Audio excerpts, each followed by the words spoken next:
أعوذ بالله من الشيطان الرجيم پناہ مانگتا ہوں میں اللہ کی شیطان مردود سے۔ بسم الله الرحمن الرحيم شروع اللہ کا نام لے کر جو بڑا مہربان نہایت رحم والا ہے۔ أعوذ بالله من الشيطان الرجيم بسم الله الرحمن الرحيم أحل لكم صيد البحر وطعامه متاعا لكم وللسيارة وحرم عليكم صيد البر ما دمتم حرما واتقوا الله الذي إليه تحشرون جعل الله الكعبة البيت الحرام قياما للناس والشهر الحرام والهدي والقلائد ذلك لتعلموا أن الله يعلم ما في السماوات وما في الأرض وأن الله بكل شيء عليم اعلموا أن الله شديد العقاب وأن الله غفور رحيم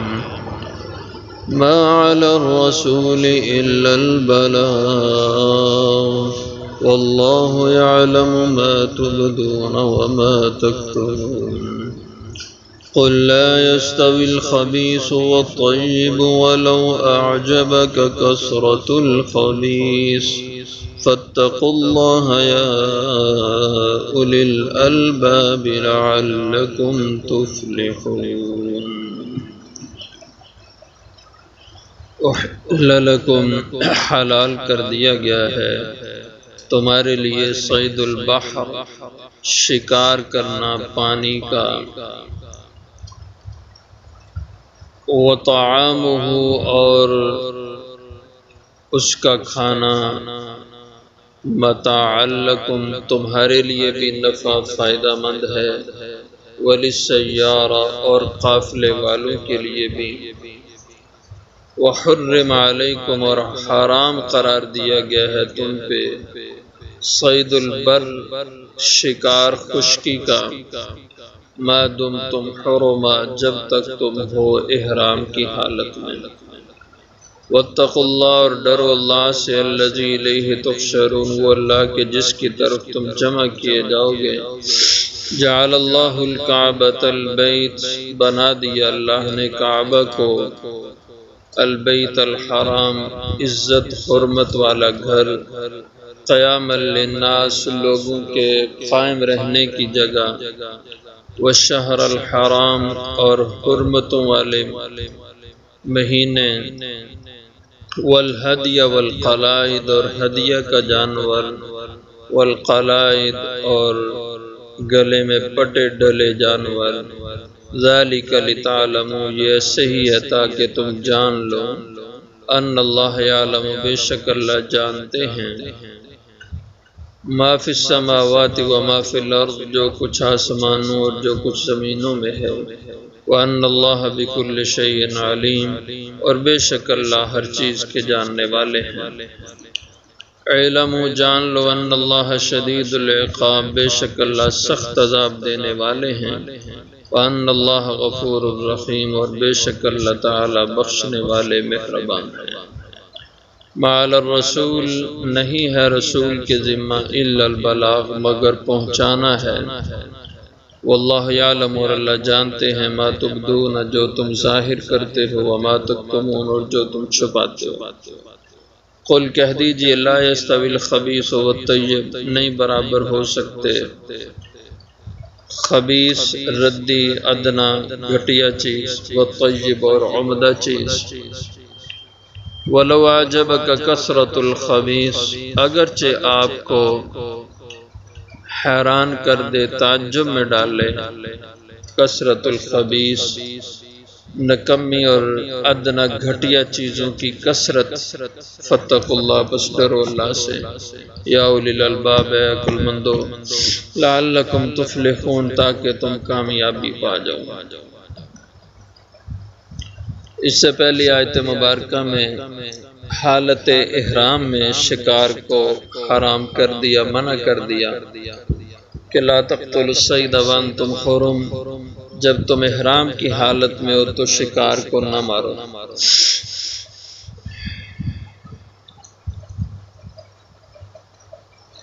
اب یہاں پہ شکار جو حلال ہے اس کا بیان کیا، فرمایا احل لکم صید البحر، جب تم احرام کی حالت میں ہو، حالت احرام میں تمہارے لیے حلال کر دیا گیا ہے صید البحر، شکار کرنا سمندر کا، دریا کا، پانی کا، یعنی جو پانی کی حلال چیزیں ہیں ان کا شکار تم کر سکتے ہو، جیسے مچھلی ہے، یہ احرام والا محرم مچھلی کا شکار کر سکتا ہے، کیونکہ منع کیا گیا ہے کہ ایسے جانور کا شکار جسے ذبح کیا جاتا ہے، اور ذبح کرنا شکار کا محرم کے لیے حرام کر دیا۔ اور دو چیزیں حضور صلی اللہ علیہ وسلم نے بتلائیں کہ یہ حلال کیے بغیر ہمارے لیے حلال ہیں، ذبح کیے بغیر حلال ہیں۔ ایک فرمایا الحوت والجراد، ایک مچھلی ہے، دوسری چیز والجراد مکڑی ہے۔ یہ دو چیزیں ایسی ہیں جن کو ذبح نہیں کیا جاتا، اور ذبح کی ضرورت ہی نہیں ہے، یہ بغیر ذبح کے ہی حلال ہوتی ہیں۔ مچھلی کو پکڑیں آپ، اور آپ نے دیکھا یہ ہمارے بازار میں جو بکتی ہیں مردہ مچھلیاں ہوتی ہیں، ان کو ذبح نہیں کیا ہوا ہوتا، لیکن مردہ ہونے کے بعد بھی حلال ہے، کیونکہ حضور صلی اللہ علیہ وسلم نے فرمایا کہ دو مردار ہمارے لیے حلال ہیں، ایک مچھلی اور ایک مکڑی۔ مکڑی بھی مری ہوئی ہو تو حلال ہے، اس کو بھی ذبح نہیں کرنے کی ضرورت ہوتی، ذبح نہیں کیا جاتا۔ مچھلی کو بھی ذبح نہیں کیا جاتا، یہ بغیر ذبح کے حلال ہے۔ تو اس لیے مکڑی اور مچھلی دونوں کا شکار محرم کے لیے جائز ہے۔ احل لکم صید البحر، حلال کر دیا گیا تمہارے لیے شکار پانیوں کا، وطعامہ، اور پانی کا کھانا، سمندروں کا کھانا۔ سمندر کا کھانا کیا ہے؟ اس کی تفسیر میں لکھا ہے کہ پانی کے، سمندر کے پانی میں مد و جزر کا سلسلہ ہر وقت چلتا رہتا ہے۔ ایک دفعہ پانی جب جوش مارتا ہے تو کناروں پہ، ساحلوں پہ پھیل جاتا ہے، اور پھر یہ پانی واپس چلا جاتا ہے، پھر آتا ہے ساحل پہ، کناروں پہ، پھر واپس چلا جاتا ہے، یہ مسلسل چلتا رہتا ہے۔ اور جب پانی کناروں کی طرف جوش مار کے آتا ہے تو اس میں مچھلیاں بھی آتی ہیں، اور پھر جب پانی واپس چلا جاتا ہے تو پھر مچھلیاں کناروں پہ خشکی پہ رہ جاتی ہیں، پانی نکل جاتا ہے واپس اور مچھلی وہیں خشکی پہ باقی رہتی ہے۔ تو اس کو کہا گیا کہ یہ سمندر کا کھانا ہے، یعنی جو سمندر انسانوں کے لیے تحفے کے طور پر خود ہی باہر پھینک کے مچھلی واپس چلا جاتا ہے، یہ سمندر کا کھانا۔ وطعامہ، اور اس پانی کا کھانا یہ بھی اللہ نے تمہارے لیے حلال کر دیا ہے۔ متاع لکم، اس میں تمہارا بھی نفع ہے کہ بغیر شکار کیے کہ تمہیں مچھلیاں ہاتھ میں آ جاتی ہیں۔ وللسیارہ، اور جو قافلے والے مسافر لوگ ہوتے ہیں ان کے لیے بھی اس میں نفع اور فائدہ ہے کہ مسافر کے لیے باسہولت بغیر خرچے کے اس کو مچھلی مل جاتی ہے، اور وہ مچھلی بھون کے اس وقت بھی کھائیں اور آگے سفر کے لیے بھی اپنے ساتھ محفوظ کر کے لے جائیں۔ اور پہلے وقتوں میں ایسا ہی ہوتا تھا، لوگ پانیوں سے مچھلیاں پکڑتے، بھون کے ساتھ اپنے سامان میں رکھ لیتے، جہاں بھوک لگتی مچھلی نکال کے اس کو استعمال کر لیتے۔ وحرم علیکم صید البر، اور حرام کر دیا گیا تمہارے لیے شکار خشکی کا، ما دمتم حرما، جب تک تم احرام کی حالت میں ہو۔ جب احرام سے نکل جاؤ پھر یہ خشکی کا بھی شکار حلال ہے۔ واتقوا اللہ، ڈرو اللہ سے، الذی الیہ تحشرون، وہ اللہ جس کی طرف تم سب کو جمع کیا جانا ہے، تمہارا حشر جس کے پاس ہونا ہے، اس اللہ کے حضور حاضری سے ڈرتے رہو۔ جعل اللہ الکعبۃ البیت الحرام، ٹھہرایا اللہ نے، بنایا اللہ نے کعبہ کو بیت الحرام، عزت کا گھر، احترام والا گھر۔ کعبہ یہ لغوی معنی اس کے ہوتے ہیں چوکور جگہ، چار کونے والی جگہ اور بلند، یہ معنی کعبۃ اللہ کا، چوکونا اور بلند، یہ دونوں معنی کعبہ کے لفظ کے آتے ہیں۔ تو کعبۃ اللہ یہ بھی چونکہ چوکور ہے، چوکونا ہے، چار کونے اس کے، اور 44 فٹ اس کی پیمائش ہے کعبۃ اللہ کی، یہ 44 فٹ اس کی چوڑائی اور بلندی اس کی 50 فٹ بلندی ہے اس کی۔ تو فرمایا کہ بنا دیا اللہ نے کعبۃ اللہ کو البیت الحرام، عزت اور احترام والا گھر، قیام للناس، لوگوں کے باقی اور قائم رہنے کا ذریعہ، کہ جب تک کعبۃ اللہ کی حرمت، اس کی عزت، اس کا تقدس باقی ہے، دنیا بھی باقی ہے۔ اور جب لوگ کعبۃ اللہ کا تقدس پامال کر دیں گے تو دنیا کو اللہ ختم کر دیں گے۔ جیسے حدیث پاک میں آتا ہے ایک وقت آئے گا کہ حبشہ سے ایک بادشاہ اٹھے گا، کالے رنگ کا ہوگا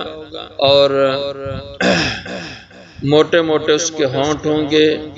اور اس کی پنڈلیاں ٹیڑھی ہوں گی۔ فرمایا کہ یہ شخص بیت اللہ پہ بڑا لشکر لے کے حملہ آور ہوگا، اور اس کے یہ لشکر جب بیدا کے مقام پہ، یہ مکہ معظمہ سے 6 میل کے فاصلے پہ جگہ ہے، وہاں پہنچے گا تو اس کے لشکر کا ایک بڑا حصہ بیدا کے مقام پر زمین میں دھنس جائے گا، اور جو باقی لشکر بچے گا تو یہ حبشہ کا بادشاہ اس لشکر سے بیت اللہ پہ حملہ آور ہوگا اور بیت اللہ شریف کی حرمت کو پامال کر دے گا۔ تو جیسے بیت اللہ کی حرمت پامال اس کافر کے ہاتھ سے ہوگی، اسی وقت اللہ اسرافیل کو حکم دیں گے، اسرافیل قیامت کا سور پھونک دیں گے اور دنیا کو اللہ ختم کر دیں گے۔ اس لیے بیت اللہ کی عزت اور حرمت یہ قیام للناس، لوگوں کے اور انسانیت کے قائم رہنے کا ذریعہ ہے۔ والشہر الحرام، اور حرمت اور عزت والے مہینے کا بھی احترام اللہ نے رکھا، اور یہ 4 مہینے ہیں عزت والے، ذی-قعدہ، ذی الحج اور محرم الحرام، اور 4تھا مہینہ رجب المرجب کا ہے۔ والہدیہ، اور ہدیہ کا جانور، اس کو بھی اللہ نے عزت دی ہے۔ ہدیہ کا جانور ہے کہ جس جانور کو بیت اللہ میں حرم میں لا کر کے ذبح کیا جائے، جیسے حاجی لوگ حج پہ قربانیاں کرتے ہیں۔ والقلائد، اور قلادہ والے جانور، قلائد کہتے تھے کہ دور دراز سے اس زمانے میں پیدل لوگ حج کے لیے جاتے تھے، اور یہ حج کی جو قربانی ہوتی ہے یہ لوگ گھروں سے اپنے جانور ساتھ لے چلتے تھے، کہ اپنے گھر سے قربانی کا جانور لے کے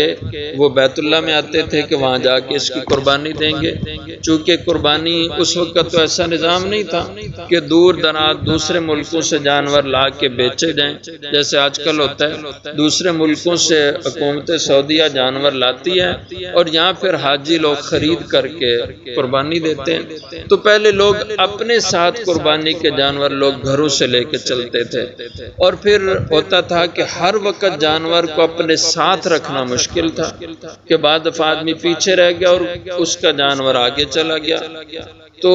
اس کی نشانی کے طور پر لوگ ان کے گلے میں پٹا ڈال دیتے تھے،